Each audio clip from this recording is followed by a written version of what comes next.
Crochet et moi, épisode 46. Je m'appelle Annette Pétavy et vous me trouvez sur le web à mon site www.annettepetavy.com. Ça s'écrit A-2-N-E-2-T-E-P-E-T-A-V-Y. Vous pouvez me joindre par mail à annette@annettepetavy.com et vous trouverez des liens au sujet évoqué dans cet épisode sur mon blog qui se trouve lui aussi à annettepetavy.com. Je suis aussi sur Facebook avec mon compte personnel à mon nom et ma page Annette Pétavy Design. J'ai une chaîne YouTube où vous êtes peut-être en train d'écouter et regarder le podcast. Et si vous êtes sur Instagram, j'y suis aussi.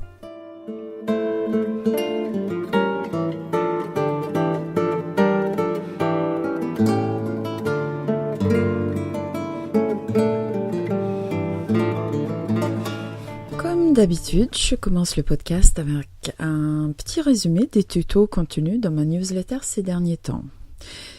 Et franchement, j'espère que ça vous fait pas trop peur. Parce que l'autre jour, j'ai rencontré Marilyn de Purple Lane au salon Idées Créatives de Lyon.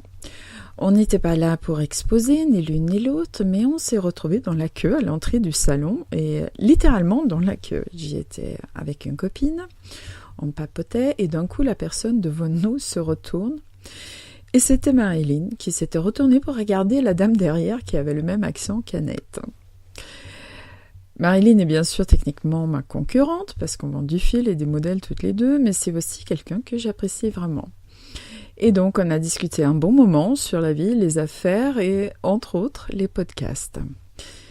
J'ai compris qu'elle était tombée sur l'un de mes podcasts et qu'elle avait trouvé ça, on va dire, un peu dense. Donc si vous m'écoutez ou regardez la version illustrée, j'espère que je vous ne fais pas peur et si ça vous intimide, tenez bon, d'ici quelques minutes, ça sera plus light en contenu technique. Mais je vais garder mes habitudes et revenir sur mes derniers bulletins d'infos qui parlaient de dentelle à la fourche ou crochet à la fourche, si vous préférez cette dénomination. Je l'avoue, j'ai choisi ce sujet parce que je n'avais jamais vraiment réussi à m'y mettre au crochet à la fourche. Et d'ailleurs, c'est pas la première fois que je profite de ma newsletter pour me pencher sur un sujet qui m'intéresse. Donc, dans les bulletins de mai, de juin, dans celui de l'été qui englobe juillet et août, et dans le bulletin de septembre qui est paru il n'y a pas si longtemps, j'ai fourché. Les deux premiers épisodes, si je peux ainsi dire, parlent de comment réaliser la bande de base. Parce que quand on commence à faire de la dentelle à la fourche, il faut d'abord apprendre à manier la fourche. C'est un nouvel engin, c'est pas toujours très facile à prendre en main. Il faut gérer ça en même temps que le crochet qu'on tient à la main. J'ai donc jugé judicieux, à tort ou à raison, de ne pas aller trop vite au début et de bien détailler le maniement de cette fourche. Il existe plusieurs modèles de fourche, mais les deux plus courantes sont la fourche prime et la fourche clover. Le modèle de prime est très simple, mais fonctionnel, et j'en propose quelques-uns à la vente dans ma boutique. Le modèle de clover est plus sophistiqué, 3 fois plus cher, et pas trop difficile à trouver non plus, parce qu'il est diffusé entre autres par Bergère de France. Bon, moi, je ne devrais pas le dire, mais tant pis. J'avoue que je préfère travailler avec la clover qu'avec la prime. Je la trouve pratique, même si, à mon avis, elle pourrait bien faire quelques centimètres de plus en longueur. Mais effectivement, elle est nettement plus chère, donc si on veut juste tester la technique, la fourche prime est une bonne alternative. Donc pour poursuivre notre revue des bulletins, dans le bulletin de juillet-août, je vous ai montré des assemblages et des bordures simples. Et dans celui de septembre, comment faire des galons en zigzag, donc un sujet un peu plus technique. Ce dont je ne vous ai pas parlé dans ces bulletins d'infos, c'est par exemple comment varier le centre de la bande. Tous les exemples que j'ai montrés dans le bulletin sont travaillés tout simplement avec une maille serrée au centre de la bande. Mais on peut bien sûr faire différemment. Ma variation préférée sur le thème consiste tout simplement à faire 2 mailles serrées au lieu d'une seule, à chaque fois qu'on tourne sa fourche. Et ça crée un petit effet de zigzag le long de ce que j'aime aussi appeler l'arête dorsale de la bande, donc au milieu. Ça souligne le sens de la bande tout en restant assez sobre. Mais on peut en faire beaucoup plus. Je vous propose de chercher sur Hairpin Lace dans YouTube notamment pour trouver des tonnes et des tonnes de variations. Autre chose dont je ne vous ai pas parlé dans le bulletin, c'est comment faire des cercles avec les bandes. C'est vraiment très joli et on peut avec des moyens assez simples obtenir des motifs franchement sublimes. Mais là, j'avoue que j'ai buté sur la partie mathématique de la chose. Pour me documenter sur la dentelle à la fourche, j'ai pioché un peu de partout, mais avant tout sur le site internet de Jennifer Hansen, la Stitch Diva américaine, dans le premier livre de Sandrine Armani sur le sujet et dans un petit livre très intéressant, traduit en français depuis le japonais et publié par les éditions de Saxe, Le crochet à la fourche par Yoshiko Arizumi, avec toute réservation pour la prononciation de son nom. Dans ce livre, il y a notamment des formules pour calculer le nombre de boucles nécessaires pour faire des cercles. Je mets pas du tout en doute la qualité de la traduction, par exemple, parce que ça m'a paru très bien fait par ailleurs. Mais après, quand il s'agit de ces formules-là, franchement, pour moi, ça aurait pu être en japonais, parce que j'aurais pas moins compris. Pour les matheuses et les matheux, je suis sûre que c'est limpide, mais là, je me suis heurtée à ma phobie mathématique qui arrive encore à me jouer de mauvais tours. Bon, j'ai largement surmonté ma peur des maths quand même, parce que sans maths, on ne peut pas créer des modèles de crochet et de tricot, on ne peut pas écrire ou corriger des explications et on s'en sort globalement pas du tout. Mais parfois, ça me revient et je sens mes yeux glisser sur les chiffres, les formules ou autres explications de maths, sans qu'aucune connexion se fasse entre ce que je vois et mes fonctions cérébrales plus avancées, comme par exemple la compréhension. Donc, tant pis, les cercles de dentelle à la fourche, ça sera pour les autres. En tout cas, pour le moment. Mais par ailleurs, vous pouvez apprendre les bases du crochet à la fourche en vous référant à mes 4 derniers bulletins d'infos. Si vous êtes abonné, vous les avez reçus dans votre boîte mail. Et si vous n'êtes pas abonné, franchement, qu'est-ce que vous attendez ? Inscrivez-vous par exemple en m'envoyant un mail ou en cliquant sur abonnement newsletter dans la colonne de gauche sur la page Facebook Anit Petavi Design.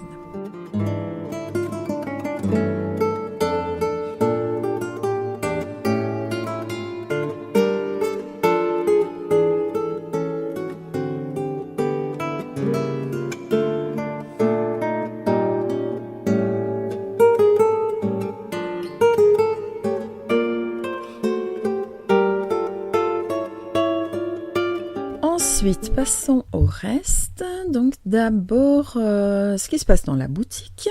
Donc ça a été très calme cet été, mais maintenant ça bouge nouveau. Et j'ai quelques nouveautés à vous annoncer.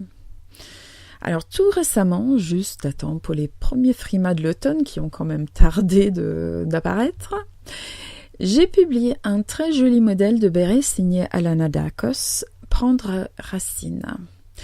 Alors, si vous ne connaissez pas encore ma boutique et mon offre, sachez que je publie des modèles de plusieurs créatrices, dont moi-même, mais donc d'autres personnes aussi.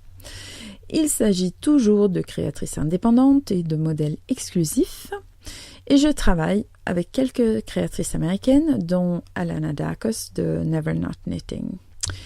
Donc pour ces créatrices-là, je commercialise les explications en français.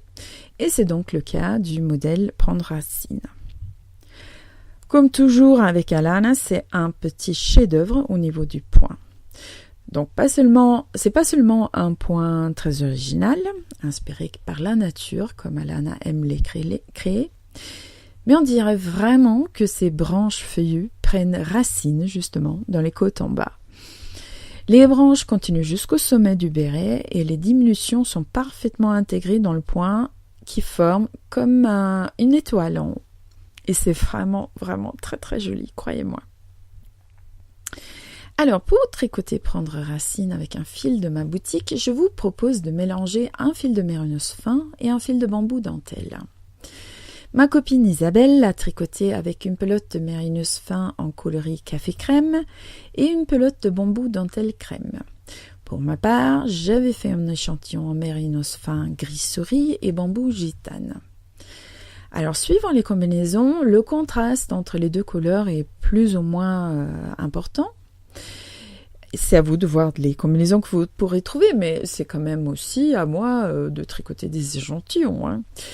Il faudrait juste que je me fasse pousser une deuxième paire de bras et tout ira bien. Mais donc, vous pouvez choisir entre deux coloris plus ou moins tranchés pour un effet plus chiné, ou plus ou moins ton sur ton pour quelque chose de plus fondu. Alors, côté livre, il y a quelques titres qui sont de nouveau en stock pour le bonheur de tous. C'est les cas de 2 livres Madder, dont les modèles connaissent pas mal de succès dans la blogosphère.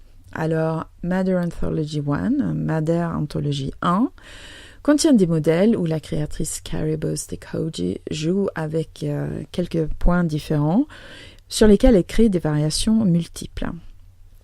Madder 2, Simple Pleasures, contient, comme son nom l'indique, parce que ça veut dire plaisir simple, des modèles dans des points très simples, le jersey et le point mousse, avec des silhouettes à la fois classiques et contemporains.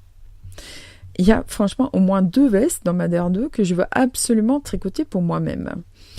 Peut-être même avant de me faire pousser la deuxième paire de bras dont je vous ai parlé tout à l'heure. Un autre titre revenu en stock est The Absolute Shawl. Et là, ça faisait assez longtemps que je n'avais pas pu proposer ce livre merveilleux qui est rempli de points dentelle estoniens. Alors, les livres de tricot estoniens que je propose sont imprimés par une petite maison d'édition en Estonie où tout n'est pas toujours en stock. Mais maintenant, The Absolute Shawl est de retour. Et si vous vous posez la question, parce qu'il y a eu plusieurs livres de ce type, c'est le livre qui a une couverture blanche par rapport à The Absolute Scarf qui lui avait une couverture dans des tons de rose. Alors dans ce livre, The Absolute Shawl, donc le livre blanc entre guillemets, il y a plus de 120 points. Le texte du livre est en anglais et estonien, mais les grilles sont déchiffrables par tous, surtout avec la clé des symboles que je joins à chaque livre. Franchement, si vous aimez la dentelle, vous pourrez tricoter pendant des années à partir des points de ce bouquin. Côté fil, j'aurais pu vous parler du Cobweb bleu horizon, rentré en stock en août, mais sachant que je n'ai plus qu'un seul écheveau en stock au moment où j'enregistre ce podcast, je vais peut-être pas m'étaler là-dessus. Le Cobweb ou fil dentelle arachnéen est un fil en 100% mérinos ultra fin, avec pas moins que de 1500 mètres dans un écheveau de 100 grammes. Et en passant, c'est de très loin le meilleur rapport métrage-prix de la boutique.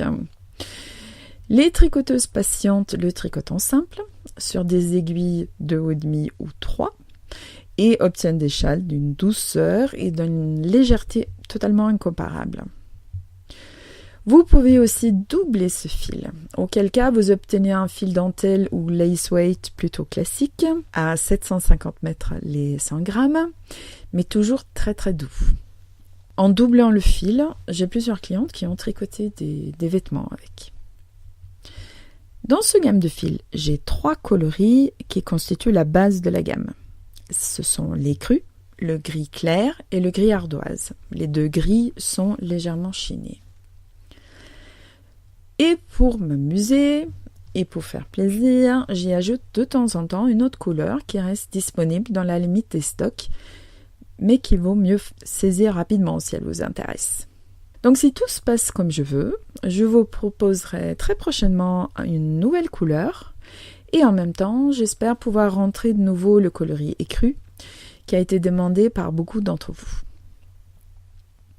En parlant de couleurs, je ne peux pas faire l'impasse sur le mérinos fin. Je viens d'ajouter le 23e coloris à cette gamme, Le Gianduja, une couleur qui me fait penser à ce nougat fondant italien dont il porte le nom.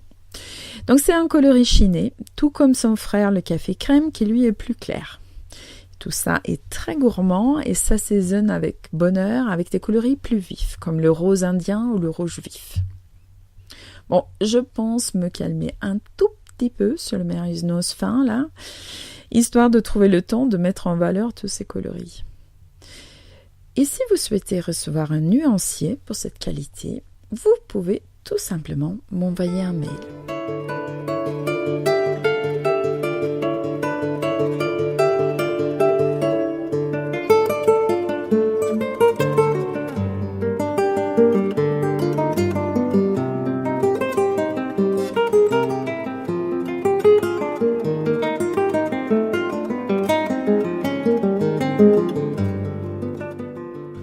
C'est bien beau de parler de livres et de films, mais qu'est-ce qu'elle tricote et crochette, Annette? Parfois, j'ai l'impression que mes encours sont aussi interminables que nombreux et j'ai l'impression de rien avancer. Eh bien, ces derniers temps, c'est pas du tout comme ça. Au mois de juillet, je vais vous parler de 3 encours et figurez-vous que je les ai terminés tous les 3. Qui l'eût cru? Donc d'abord mon gilet Old Town. Old Town est donc un modèle de la créatrice américaine Carol Sunday et la version française de l'affiche d'Old Town est disponible dans ma boutique. J'ai démarré ce gilet en novembre l'année dernière sans aucune prétention de le terminer dans la foulée.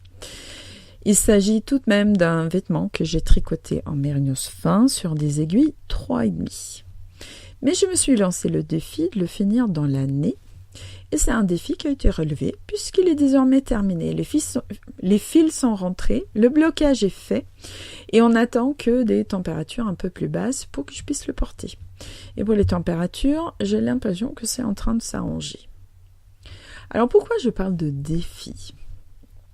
Parce que je ne compte plus les projets de vêtements que j'ai commencés ces dernières années et qui, pour diverses raisons, ont terminé dans la poubelle, des mois et des mois plus tard. Et franchement, j'en étais venue à me dire que j'avais un déficit de l'attention tricotique et que j'étais incapable de tenir sur la durée pour finir un vêtement. J'étais une simple tricoteuse d'accessoires, ce qui en soi n'a rien d'honteux, Eh bien, que nenni, je tricote désormais des gilets longs à manches longues sur des aiguilles assez fines. Enfin, bon, pas des gilets, mais un gilet. Mais ça me suffit pour me prouver que j'en suis capable. C'est peut-être la maturité qui arrive enfin, parce que bon, j'ai tout de même eu 50 ans cette année, donc il serait temps. J'aurais bien sûr pu terminer plus vite, mais d'une part, c'était mon projet de fond. Et d'autre part, il y a eu une assez longue pause dans la réalisation d'Old Town. Donc ce modèle se tricote du haut vers le bas et il commence avec une construction en quelque sorte modulaire au niveau de l'empiècement. On tricote dans tous les sens, ça change tout le temps et c'est stimulant. Et ensuite, on divise les manches du corps et on commence à tricoter ce corps long en jersey. Et là, j'avoue que pendant un moment, j'ai un petit peu perdu mon élan. Mais ce jersey très reposant, c'était exactement ce qu'il me fallait en fin d'été. Quand j'ai commencé à encaisser la fatigue d'un printemps et un début d'été un peu trop intense. Même carrément trop intense. Comprenez-moi bien, je fais que des choses intéressantes qui m'ont fait plaisir, que ce soit dans ma vie professionnelle ou dans ma vie privée. Mais bon, voilà, j'en ai fait un peu trop vite, et surtout sans aucune pause. Parce que moi, de toute évidence, je ne sais pas m'accorder des temps de récupération. Et même si j'ai beaucoup d'énergie, elle n'est pas inépuisable. Et en fin d'été, je suis arrivée un peu au fond de ma réserve de carburant et j'ai eu un petit coup de mou. Bon, même un gros coup de mou sur pas trop de temps, mais bien mou. Et là, qu'est-ce qu'il vous faut? Eh bien, il vous faut du jersey. Pas de points complexes, pas de construction palpitante, mais du jersey, un peu au kilomètre, avec une bonne longueur à travailler avant de se poser la moindre question. En fait, le jersey, c'est drôlement thérapeutique. Et aussi, ça fait des vêtements utiles et sympas. Donc, j'ai terminé mon Old Town et j'ai décidé que je suis désormais une tricoteuse de vêtements, même si c'est qu'un gilet par an, et que j'aime le jersey. Bon, soyons francs, il n'y a tout de même pas que le tricot et le jersey dans la vie. J'ai aussi terminé le châle en bambou dentelle dont je vous ai un peu parlé la dernière fois. Et pour être plus exact, j'ai crocheté 2 châles en bambou, ou plutôt j'ai crocheté ce châle 2 fois. Bon, déjà au départ, j'ai commencé dans un coloris qui était presque épuisé. Il y a une cliente qui a demandé ce coloris précis et voilà, je lui ai vendu les pelotes que je m'étais mis de côté. Donc voilà, j'ai recommencé dans le coloris définitif du prototype. Et après, la première version, dans ce nouveau coloris, c'était pas assez proche de ce que j'ai voulu obtenir. J'ai crocheté, je me dis, peut-être que ça va aller quand même. Et puis finalement, non. Non, pas du tout. Un soir, pendant les vacances, j'ai réalisé qu'il fallait démonter tout, sauf une toute petite partie au début qui trouvait grâce à mes yeux. Et pour tout vous dire, venir à cette conclusion était un soulagement. Ça peut paraître étrange de dire que c'est un soulagement de décider de démonter entre 800 et 1000 mètres de fil dentelle pour tout de suite commencer à recrocheter ce même fil, mais c'est vraiment ce que j'ai ressenti. Au fur et à mesure de l'avancement, mon sentiment que c'était pas ce que j'ai voulu faire, ça s'est fait de plus en plus présent. Et bien sûr, même si le résultat final d'une idée comme ça, c'est jamais exactement ce qu'on a vu dans sa tête, je voulais quand même être plus proche de ma vision que je l'étais. Et donc, j'ai décidé de démonter et recommencer presque depuis le début. J'ai annoncé la nouvelle à mon mari qui ne croyait pas à ses oreilles, mais en vue avec ce projet dans les mains depuis plusieurs semaines déjà. « Tu vas défaire ça? Mais tout ce travail ?» Et je dois admettre que j'ai pris une nuit pour digérer. Mais le lendemain, j'étais ravie de défaire ce châle et de recommencer avec dans mes bagages tout ce que j'avais appris de ma première tentative. Et la version finale est nettement plus près de ce que j'avais envisagé. Je ne vous le montre pas encore parce qu'il reste encore à écrire les explications et après je me demande si je ne vais pas essayer de trouver personne pour le tester. Donc si un test d'un châle en fil dentelle vous intéresse, surveillez mon compte Instagram, ma page Facebook et mon blog dans les semaines à venir. Mon 3e en cours terminé est le châle Vertices de Romy Hill, qui m'a servi à la fois de projet thérapeutique pour me calmer les nerfs en avion ce printemps et de projet de formation continue, parce que j'apprends toujours quelque chose quand je tricote un modèle de Romy. Et en plus, j'ai eu le plaisir de tricoter ce châle dans du yak teint par le Jardin des Fibres, ma copine Muriel.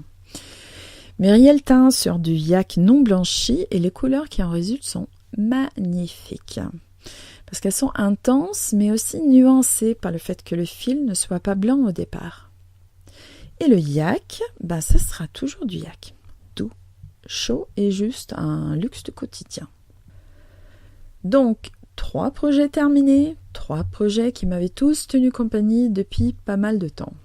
Donc vraiment, ça fait très plaisir de terminer un gilet et 2 châles en l'espace de 2 semaines, mais ça laisse un vide aussi. Je pense que je vous ai déjà parlé de la gueule de bois du projet terminé, ou plus poétiquement parlant, du vide existentiel laissé par un encours fini. Et franchement, pour moi, c'est pas toujours facile d'accrocher sur autre chose tout de suite derrière, même si j'ai plein d'idées. Mais cette fois-ci, j'ai quand même déjà 2 pistes. Alors, j'ai mis en route un nouveau projet de fond en forme de vêtements, mais cette fois-ci, ça n'a strictement rien à voir avec ma boutique parce que je vends ni le fil ni le modèle. C'est un projet de réduction de stock perso et bien sûr de confirmation de ma nouvelle qualité de tricoteuse de vêtements. En vidant un espace de stockage qu'on louait depuis beaucoup trop longtemps, je suis tombée sur des pelotes de bergeraine, un fil bergère de France qui semble exister encore, moitié laine et moitié coton. J'ai rebobiné les pelotes pour vérifier que rien n'était venu les abîmer pendant cette période où elles ont été stockées dans un conteneur maritime, entourées de vieux meubles, de bouquins et d'objets divers et variés qui, disons-le clairement, pour la plupart ont fini à la déchetterie. Mais le fil était impeccable et comme il y avait 10 pelotes, j'avais de quoi faire. Bon, le métrage n'était pas non plus faramineux et j'ai donc opté pour un gilet manche courte, un gilet d'Elizabeth Smith qui s'appelle Passing Showers. Et comme c'était quand même un poil juste, j'ai aussi creusé le stock et trouvé un écheveau de coton de Blue Sky Alpacas à peu près de la même grosseur qui fonctionne à peu près ou qui en tout cas n'est pas trop atroce avec la bergeraine au niveau du coloris. Donc je prévois des rayures avec ce fil, histoire d'avoir un métrage suffisant. J'ai aucune certitude sur le côté esthétique du résultat final, mais bon, en tout cas, ça sera un petit vêtement pratique pour les jours un peu entre deux, quand je me sens un peu frileuse devant mon ordinateur, mais où il ne fait pas vraiment froid non plus. Donc, ça servira à quelque chose et j'aurai tricoté ces pelotes. Côté crochet, j'ai un projet plus sérieux et raisonnable, mais qui m'amuse quand même. Je prépare le calendrier d'Avent 2016 qui démarrera sur mon blog le lundi 28 novembre. Comme l'année dernière, il y aura des tutos de crochet en semaine et des offres spéciales le week-end. On pourra participer sur le blog ou dans un groupe Facebook que je créerai pour l'occasion. Et pour celles qui participent activement et envoient des photos, il y aura aussi un tirage au sort. Et cette fois-ci, le tirage au sort sera fait en temps et en heure, je vous le promets, parce que l'année dernière, c'était un peu tard. Voilà. Donc, pour tous les détails sur le calendrier d'Avent, surveillez soit mon blog, soit ma page Facebook. Qui dit calendrier d'Avent dit préparatif de Noël, et mine de rien, si on veut tricoter pour les autres, ça approche sérieusement. Donc je vais très vite me mettre à cogiter sur les kits que je pourrais vous proposer au mois de novembre avec des petits modèles qui seront prêts à temps pour Noël. J'espère aussi pouvoir proposer quelques kits à offrir et d'autres idées cadeaux. Et il y aura un brainstorming entre moi et moi très très bientôt. Aussi dans les préparatifs, je participe à un projet collectif sous la houlette de Sylvie Damé et qui implique un joli nombre de créatrices de crochet francophones dont je suis sûre que vous connaissez certaines. Donc pour l'instant, je ne peux pas en faire plus, mais là aussi, surveillez le blog, surveillez Facebook et vous en aurez bientôt des nouvelles. Ensuite, pour la suite des opérations, j'essaye de faire le tri dans mes idées. Ce sera assez rapide, je pense, parce que j'aurai bientôt de nouveaux fils à vous présenter et je souhaite bien sûr les mettre en valeur avec des modèles intéressants. Donc, à suivre.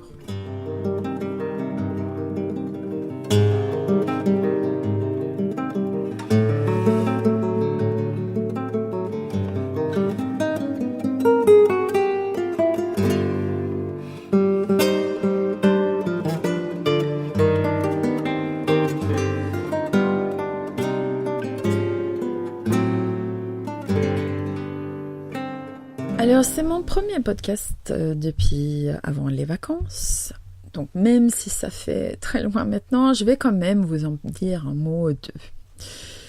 Notre voyage en Nouvelle en Suède était un très bon moment. Il faisait beau, un peu moins chaud que ces derniers étés, mais avec des températures entre 20 et 25 degrés, quelques petites pluies, on a pu profiter de plein de choses. On s'est baigné dans le lac, évidemment, mais on est aussi allé à la cueillette de myrtilles et de champignons. Et ça, c'est pas possible quand il fait trop chaud et sec. Là-bas, on a aussi quelques arbustes de petits fruits, bien grillagés pour que les animaux sauvages ne mangent pas tout. Et donc, j'ai aussi pu ramener pas mal de confitures, de groseilles, de cassis et de groseilles à maquereau. Alors, le grillage, c'est vraiment une nécessité parce que notamment les blaireaux sont extrêmement friands de groseilles. Et nous, on n'est pas sympa parce qu'on ne veut pas partager avec les blaireaux.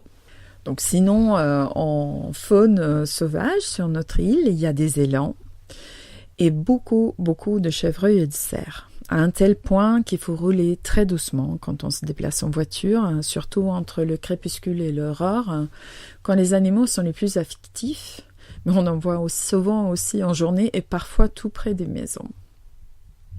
Donc notre île, c'est notre petit paradis.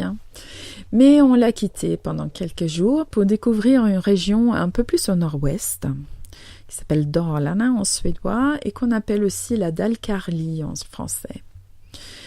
Moi, je n'y avais pas mis les pieds depuis, on va dire le début de mon adolescence, et mon mari et mon fils, qui m'accompagnaient, ne connaissaient pas du tout. Alors, la Dalecarlie, c'est une région avec une identité particulière et forte. On peut, en quelque sorte, le comparer à la Bretagne en France. Ce qui est propre à cette région, c'est que la tradition est très présente. Les habitants ont notamment conservé les maisons en bois traditionnelles. Donc, ce sont les fameuses maisons en bois peintes en rouge. Et c'est vrai à un tel point qu'on a souvent l'impression d'être dans un musée à ciel ouvert. Il y a aussi une tradition très forte de travaux manuels et en plus une créativité, une ouverture d'esprit vers des nouvelles façons d'utiliser des savoir-faire anciens. Donc tout ça tout peut me plaire, voilà. Donc juste à titre d'exemple, il y a en Dalecarlie un institut de formation qui s'appelle Serteglantin, où on peut suivre des formations courtes ou longues sur diverses formes d'artisanat, comme le travail du bois. Et là, on parle beaucoup du travail du bois au couteau à la main, le travail du métal, le tissage, la couture, la broderie, etc. Et tout en haut de ma bucket list, donc la liste des choses que je veux faire avant de mourir, il y a l'envie de suivre un cours à Serteglantin. Donc les cours se donnent en suédois, mais aussi en anglais. Et quand j'ai rencontré Nancy Bush, la spécialiste américaine du tricot historique, elle m'a expliqué qu'elle avait passé une année de formation à Serteglantin. Je crois que c'était pour une formation de tissage. Donc voilà, tout ça, tout simplement pour vous dire que la Dalecarlie est une région où l'artisanat est bien présent et bien vivant. Donc on n'a pas visité Serteglantin, c'était l'été, donc l'institut de formation était fermé, mais nous avons vu d'autres formes d'artisanat. Et j'ai fait donc 2 petits reportages sur mon blog. Un reportage sur la fabrication des chevaux en bois de Dalecarlie, qui est un objet très très typique. Et un autre reportage sur ma visite dans une collection de textiles anciens à Mora. Et c'est une collection qui a été constituée par le peintre Anders Zorn et sa femme au début du XXe siècle. Alors, si jamais vous aviez l'occasion de visiter cette région suédoise, j'ai une recommandation pour vous, ou peut-être une mise en garde, si vous faites attention à votre budget. Donc, j'ai mentionné la ville de Mora, ou Mora en français. C'est une petite ville au bord du lac Siljan où se situe l'arrivée de la course de ski de fond en Vasaloppet dont vous avez peut-être entendu parler. Mais à Mora, il y a aussi un magasin de l'association Svensk Hemslöjd, ce qui veut dire à peu près artisanat domestique suédois. Et vraiment, il faudrait un jour que je vous parle davantage de cette organisation. Mais sachez juste qu'elle existe depuis 1899 et qu'à travers les années, elle a fait énormément pour préserver ce savoir-faire qui est une évidence à une époque où on devait faire soi-même ces objets du quotidien, mais qui aurait pu être perdu à tout jamais avec l'industrialisation. C'est aussi une organisation qui, ces dernières années, s'est largement ouverte sur l'évolution de ses savoir-faire et qui, avec ses magasins et ses publications, continue à diffuser tout ça dans des formes différentes. Et à Mora, il y a donc un de ces magasins, pas très grand, mais où on peut passer énormément de temps et dépenser quasiment tout son budget de vacances. Je me suis retenue, mais je suis sortie avec plusieurs numéros du magazine Hemslöjden, qui est un magazine fabuleux, un tas de livres, un kit de broderie et une commande concernant un petit livret d'explication d'une technique technique textile particulière que j'avais vue quelques heures plus tôt dans les collections textiles du musée Zorn. Je pense avoir l'occasion d'y revenir plus tard et vous en parler plus dans le détail. Mais bon, voilà. Pour un minuscule aperçu de tout ça, allez donc voir les petits reportages sur mon blog. Et n'hésitez pas à mettre une visite en Dalkarly sur votre bucket list à vous aussi.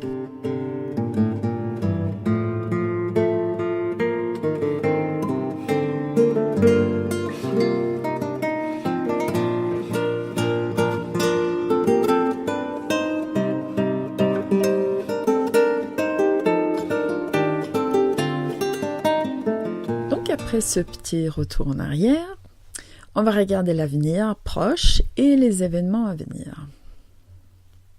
Donc au moment où je mets en ligne ce podcast, je prépare ma participation aux Journées nationales de la laine à Felletin. C'est un événement assez extraordinaire et si vous avez la moindre possibilité d'y aller, surtout n'hésitez pas une seule seconde. C'est la première fois que j'y expose et on est 140 exposants qui seront là du vendredi après-midi au dimanche soir du 28 au 30 octobre. Je suis ravie et franchement assez fière d'y exposer. J'espère juste trouver le temps de faire un petit tour dans les stands moi aussi parce que l'offre de cette manifestation est incroyable et on y trouve des gens extraordinaires. Ensuite, beaucoup plus modestement, je prévois aussi de faire une journée porte ouverte chez moi, à Brinda, dans l'ouest lyonnais, le samedi 26 novembre. Alors, l'avantage des portes ouvertes, c'est que vous pouvez bien sûr y voir tout ce que j'ai à vous proposer. Parce que quand je pars en déplacement ailleurs, je suis toujours obligée de faire une sélection. Par ailleurs, et aussi chez moi à la maison, les cours de tricot et de crochet continuent. Le prochain aura lieu le samedi 3 décembre et si vous voulez vous inscrire, faites vite, il reste une place. Mais je prépare aussi autre chose.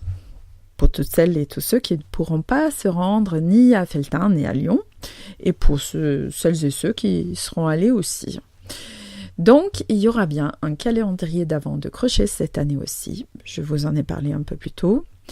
J'espère qu'on s'amusera au moins autant que les années précédentes. Donc, guettez le blog ou la page Facebook vers la fin du mois de novembre. Normalement, on démarre tout ça le lundi 28 novembre.